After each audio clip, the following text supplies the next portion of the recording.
Wasn't that amazing? Some of the stories kind of get you here, some of the stories get you here, but they all get you in some way. Now, Beck is also going to be doing Facebook Live, okay, so let's get the technology happening. Our next storyteller is Rebecca Hannon. And Rebecca, there's a few words that her friends and family use to describe her, and they include, let's see if I can remember them, quirky, naughty, headstrong, crazy bitch, is that right? Yeah, her words, not mine. And she can often be seen donning lycra and running the trails in what she calls her active meditation. Sounds interesting. And tonight, Beck is going to share with us a poignant story titled Dad's Journey. Please make welcome Rebecca Hannon. Thank you, Lisa. Growing up with my father was tough. He was a hard man with horrendous moods. There was no time for wimpy kids in our household. Dad had a motto, children were to be seen and not heard, and he meant it. But Dad had his demons. He was an SAS soldier who served in the Vietnam War. Many years later, he was diagnosed with post-traumatic stress disorder. Dad never really settled back into civilian life. He's a stocky man with a wicked sense of humour. He loves fishing, camping and the great outdoors. His alcohol to flow, his horses to win, although they very seldom did, and his meals to be ready when the boozing was done. I've always loved my father. I haven't always liked him, and I haven't always respected him, but I've always loved him. He's always been a great source of strength and support to me.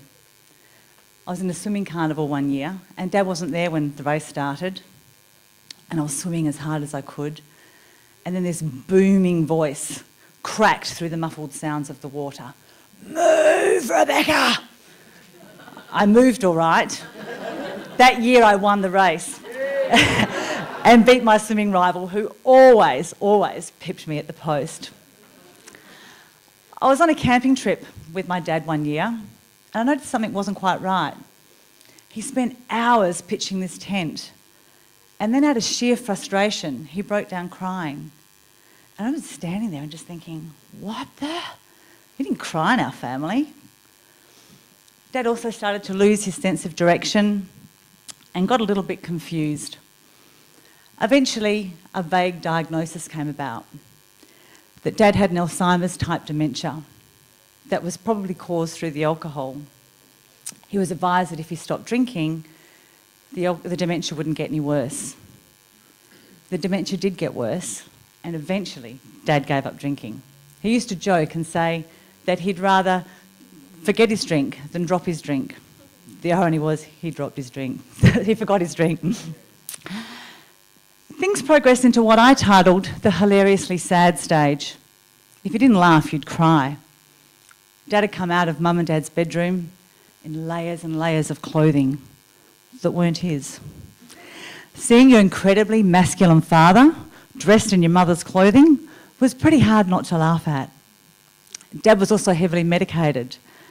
And I looked over one morning and he was taking his tablets, except he wasn't taking his tablets. He was putting them between his toes. There was always some funny little antic that happened that we would share a little story about. Things then got just sad. Double incontinence kicked in, and so did sundowners. Sundowners is a little bit like witching hour for toddlers, except it's worse. It starts around 2 to 4 in the afternoon, and it can go till 11, 12 o'clock at night.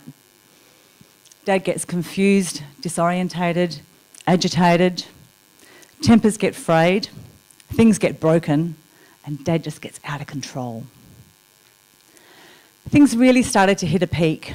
Dad began wandering and took a few falls.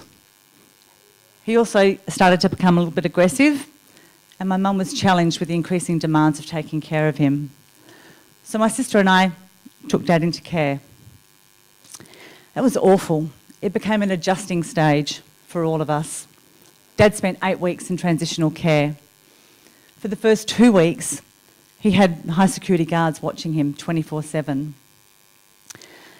The irony was that Dad spent most of his working career as a prison officer, and here he was like a prisoner himself. He knew what was going on, and it broke our hearts. But with anything really difficult that happens in life, it brings with it some gifts if you look closely enough. And some beautiful things started to happen.